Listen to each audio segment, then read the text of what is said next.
Henry, anyone can do your job. Why did we give you a raise? You're stupid. If anyone can do my job, why did you panic when I asked for leave? You will regret it. Marissa Caldwell's voice didn't crack, didn't tremble, just slice straight through the conference room like a paper-thin insult dressed up as a performance review. As our chief financial officer, she had perfected the art of sounding both bored and superior in the same breath. She tapped her pen against the table, glanced at me with that polished corporate disinterest, and delivered her line as if it were a routine maintenance announcement. Henry, anyone can do your job. Why would we give you a raise? Silence fell over the room so quickly you'd think she had announced an evacuation order. 15 years of holding this company's financial backbone together. And what I received in return was a eulogy for basic respect. A junior analyst actually nodded. The way people nod when they're not sure whether they're agreeing or just afraid to make eye contact. I didn't flinch. I didn't argue. I simply let the words settle. Heavy and intentional, like dust on a forgotten shelf. Inside, though, a thin ribbon of laughter curled up quietly. Anyone can do my job. Excellent. Let's find out.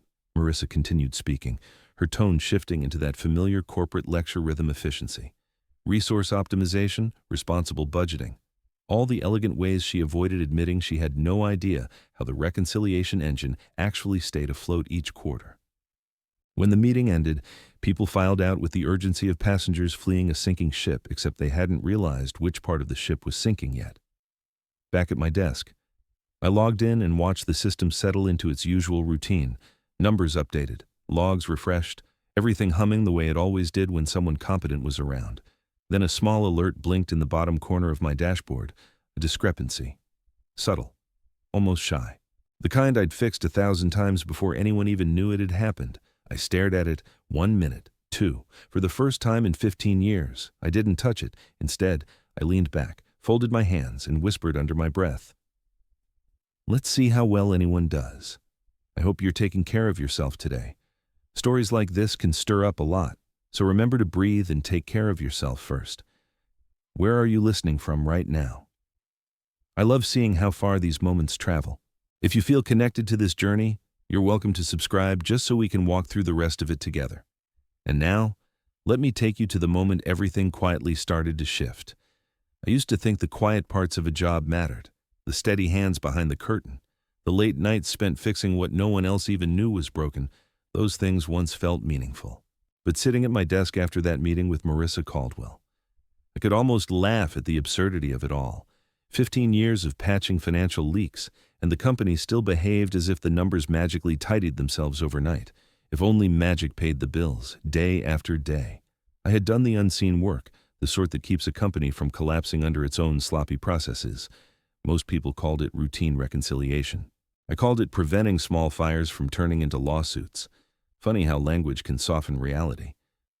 I remembered countless moments when a report had gone sideways minutes before a board review, and somehow it always found its way back to perfection.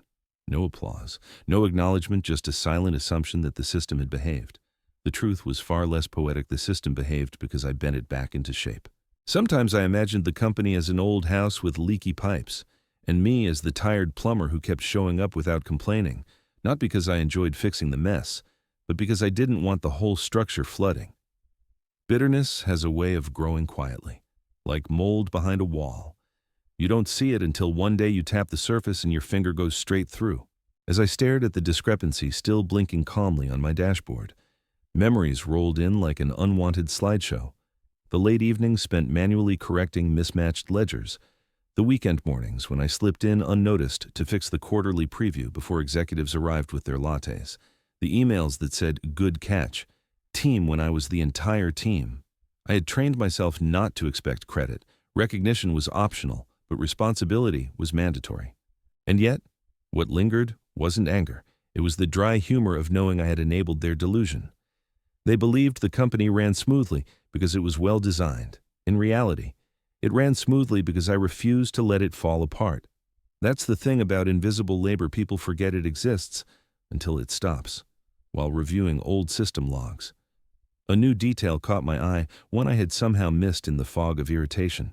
The automatic matching feature, a foundational safeguard, had been switched off, disabled, removed from the dashboard entirely, and the change was made by none other than Marissa herself. Her note read, "Removed this too cluttered, a safety feature deemed inconvenient." I leaned back, bitterness tightening into something almost amused.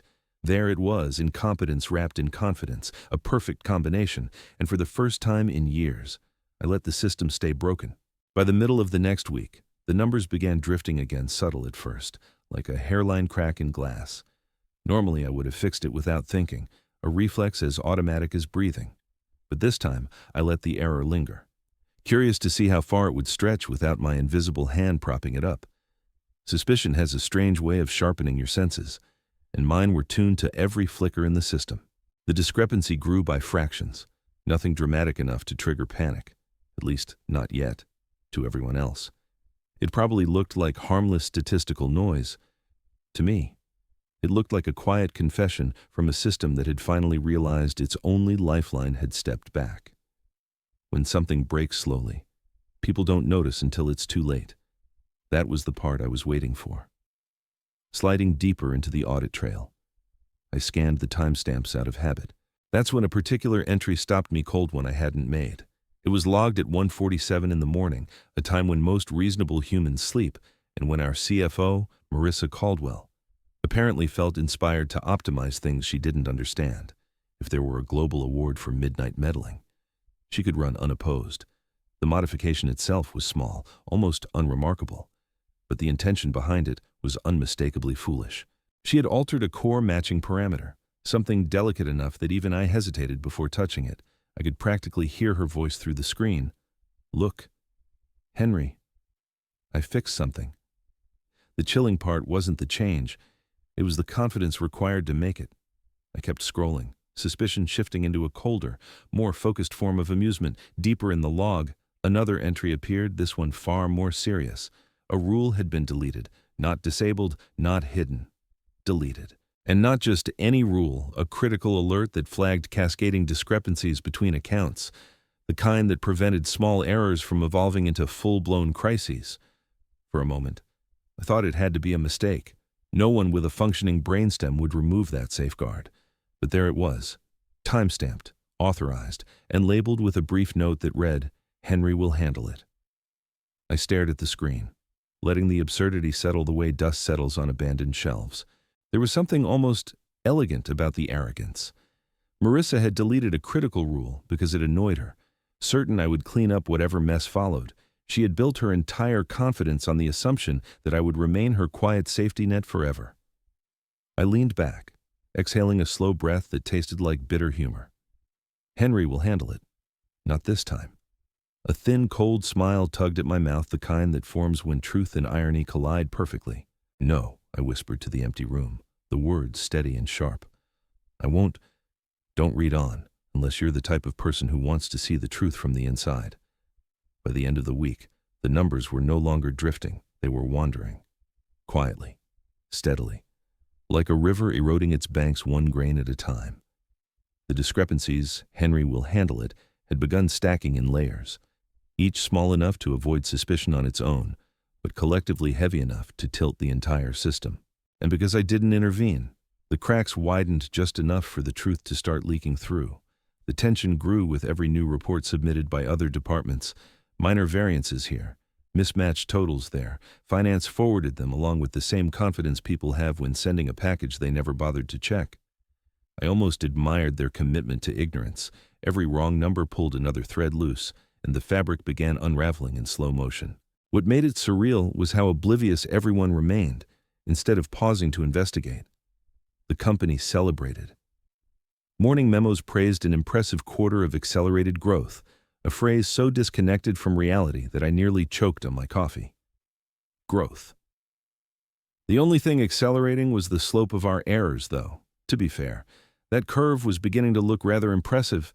I spent hours watching the reporting dashboard the way a meteorologist watches storm clouds gather. The charts rose in sharp angles, swelling upward with bold confidence. It reminded me of Marissa Caldwell's expression whenever she lied, eerily similar, both growing higher as the situation worsened. There was something poetic about it, in a tragicomic way. As the numbers drifted further out of their safe zones, the atmosphere inside the office tightened. People moved faster, spoke faster, typed faster, as if speed alone could compensate for a sinking structure. Even Marissa seemed unusually restless, darting in and out of her office as though hunting for a problem she would never admit she helped create. Then came the weekly leadership meeting, a gathering famous for its performative efficiency. I took my seat in the back, notebook ready more out of habit than need. The COO, a man whose eyebrows did most of his communication, frowned at the latest summary. "Something's off," he said. "Who's controlling the numbers right now?" The room stiffened, eyes shifted, papers rustled, and then, with a confidence that defied both logic and recent history, Marissa lifted her chin. "I am," she announced. Silence followed an echoing kind, the kind that says much without saying anything. I felt a tightness in my chest, not fear, but a kind of anticipatory amusement. Of all the phrases she could have chosen, she had offered me the perfect one. I wrote her words down slowly in my notebook. "I am." They would matter later more than she could imagine. For now. I simply closed the notebook, folded my hands, and allowed the numbers to continue drifting exactly as they pleased. The next part may be annoying. Read on only if you really want to understand. When the new quarter began, the discrepancies didn't just drift, they lunged.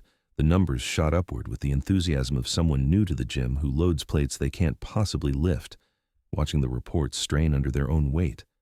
I felt a familiar flicker of worry, not fear, though something far more controlled, a deliberate kind of anxiety, like holding your breath before a punch you already saw coming. Each morning, fresh inconsistencies arrived in my inbox, neatly packaged and confidently incorrect. Entire departments submitted reports that contradicted their own previous submissions, and somehow no one questioned the sudden surge in unexplained growth, if denial were a professional skill. Our leadership team could have taught masterclasses, still, beneath my sarcasm. A quiet tension was building. I knew exactly what would happen if someone outside our walls reviewed these numbers. It wouldn't be a gentle slap on the wrist, it would be a structural collapse, swift, loud, and painfully well documented for years. I'd prevented that outcome. Now, all I had to do was nothing. And then fate or karma, depending on which department you asked, added its own punchline.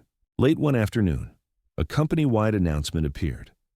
"We have been selected for a routine independent audit this quarter." Routine. The word did a lot of heavy lifting in that sentence. I sat back in my chair, letting the message sink in with the slow satisfaction of a well-timed joke. After 15 years of babysitting their data, the universe had finally volunteered an assistant. From that moment on, the atmosphere inside the office shifted. Executives walked a little faster. Managers held emergency check-ins. Even Marissa Caldwell looked unusually pale, though she insisted everything was perfectly on track.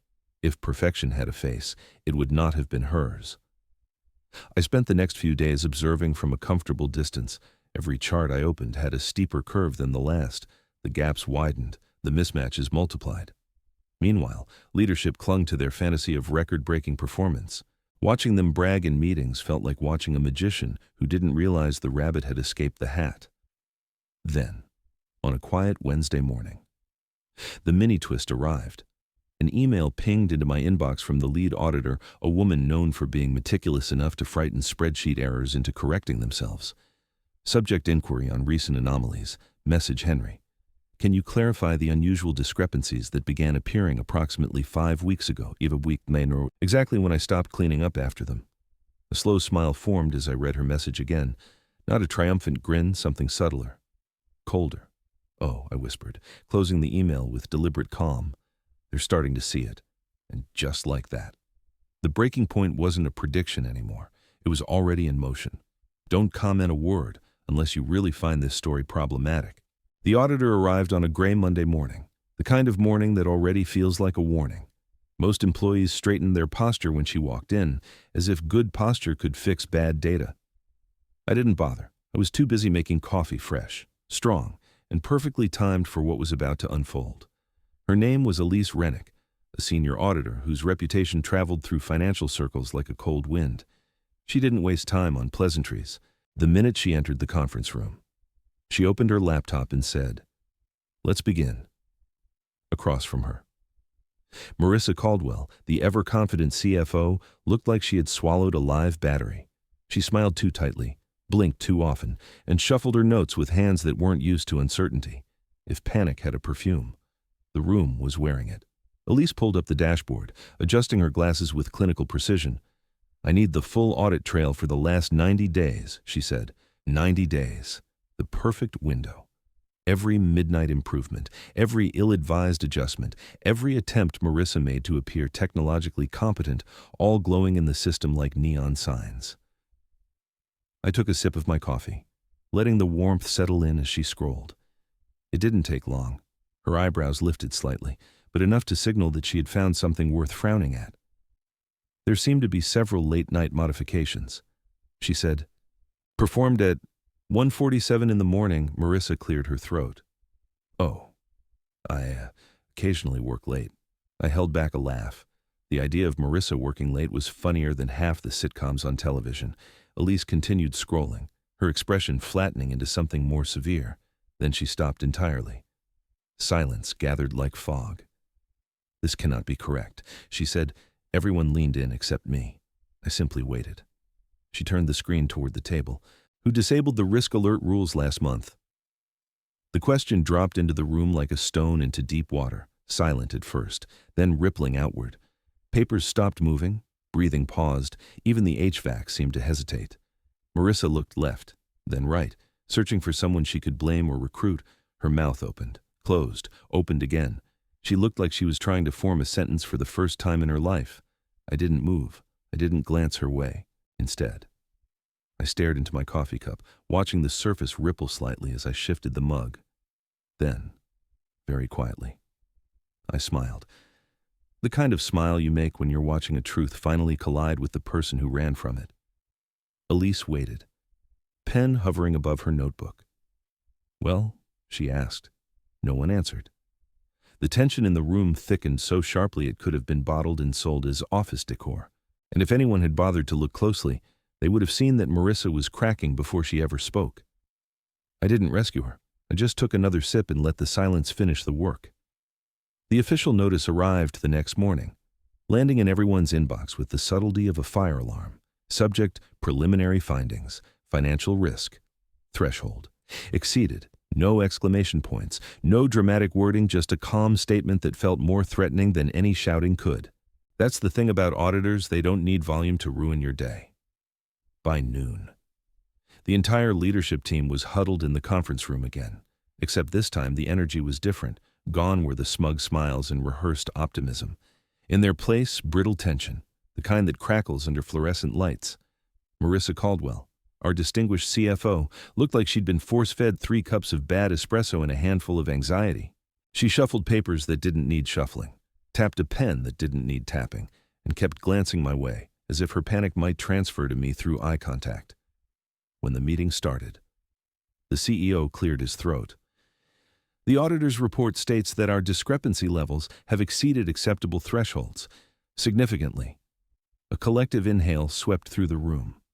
Then, right on cue, Marissa turned toward me, her voice sharp with desperation disguised as authority. "Henry, why didn't you fix this? You're supposed to manage these variances." I almost admired her confidence, almost. "Fix this," I repeated, keeping my tone neutral, almost gentle. Interesting choice of words. Her expression tightened. "Don't play games. You saw the issues I did," I said, "and I also saw the changes made to the risk alert system." Silence snapped across the room.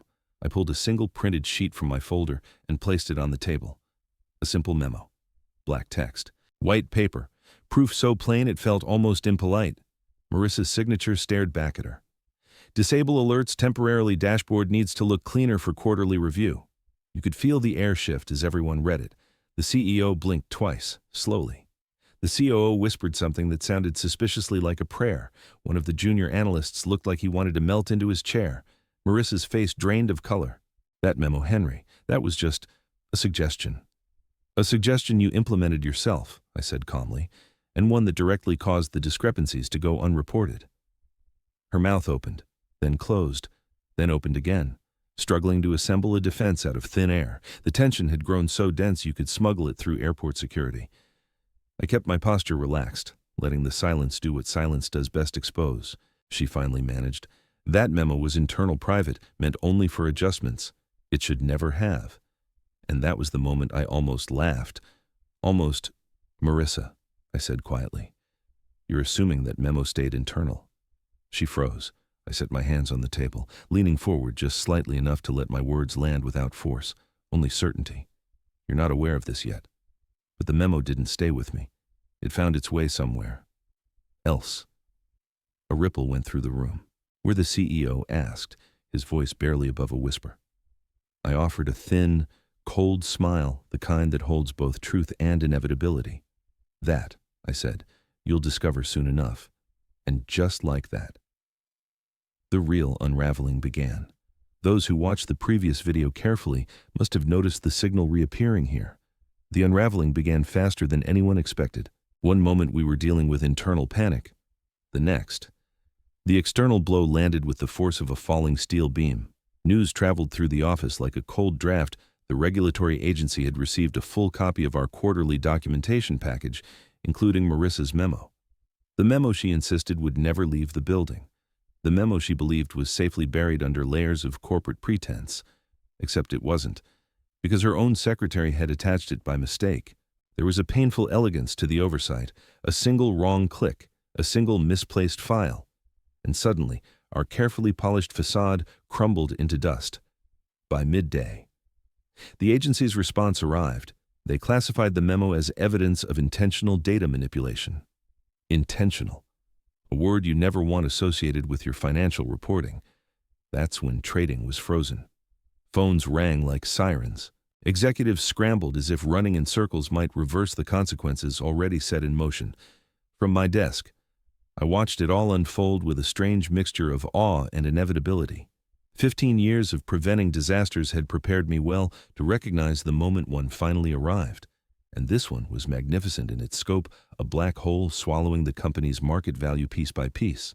By late afternoon, the number appeared on the internal bulletin: market cap decline, $800,000 to $1,000. 800 million gone in hours, evaporated like a mist touched by heat. The kind of financial disappearance that becomes a cautionary tale at business schools. My coworkers stared at the screen as if the numbers might suddenly apologize and return. They didn't. Leadership held an emergency meeting, the kind where no one breathed unless they absolutely had to. I sat in the back again, this time enjoying the theatrical quality of the chaos. Papers were scattered everywhere, voices raised, and panic coated the room so heavily I could almost taste it.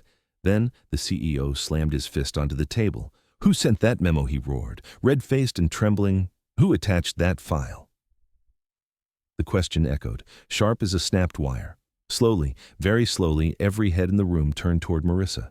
She had gone completely still. Her eyes darted around, desperate for someone to blame, someone to absorb the impact of her own negligence. The irony was painful enough to be beautiful. I leaned back slightly, folding my arms, letting the tension thicken another second before I stepped into the silence.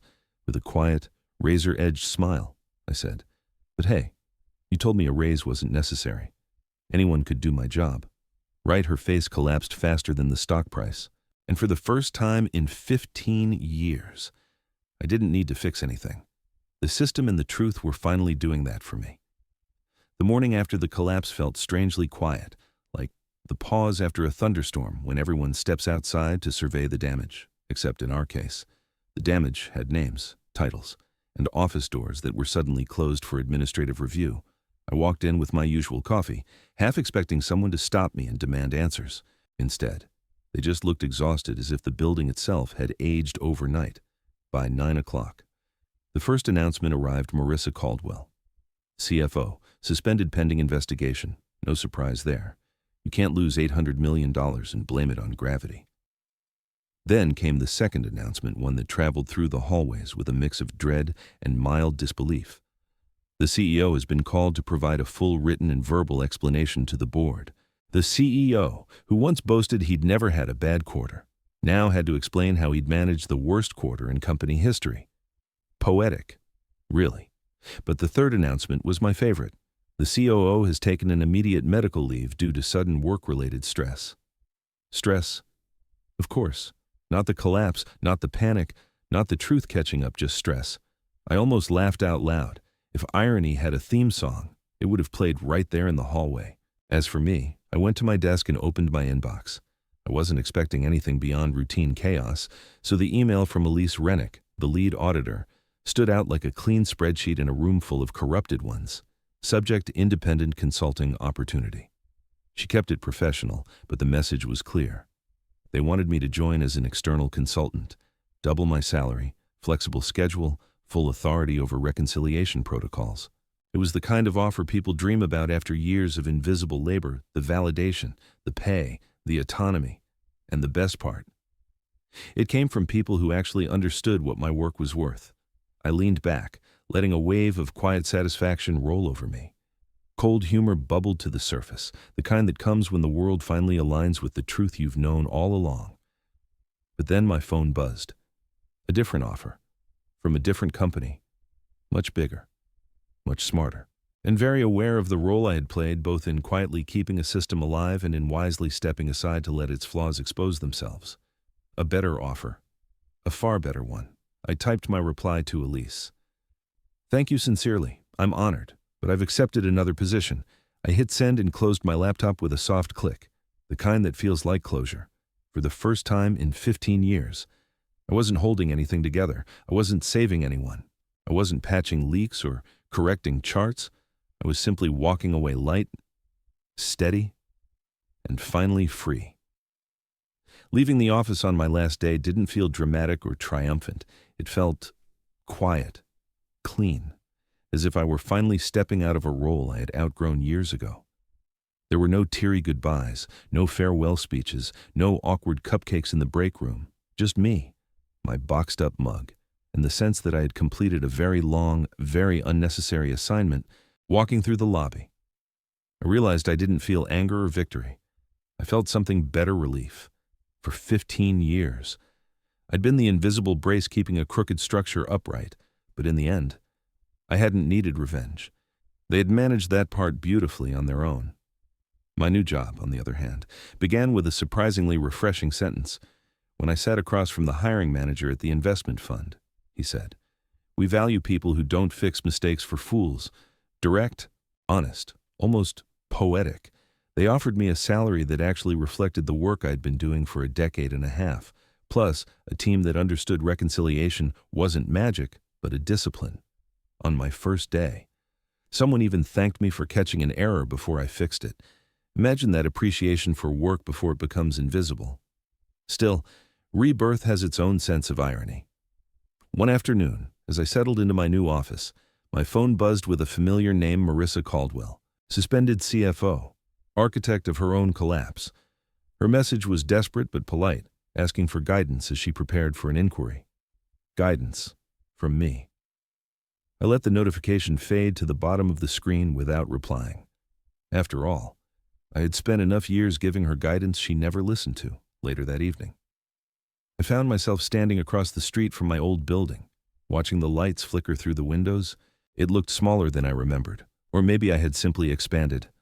"Ai kung lam juok viech kuatoi a," I murmured, echoing her words. "Cho le jung, nung kong ai chu lam hu toi mien fi."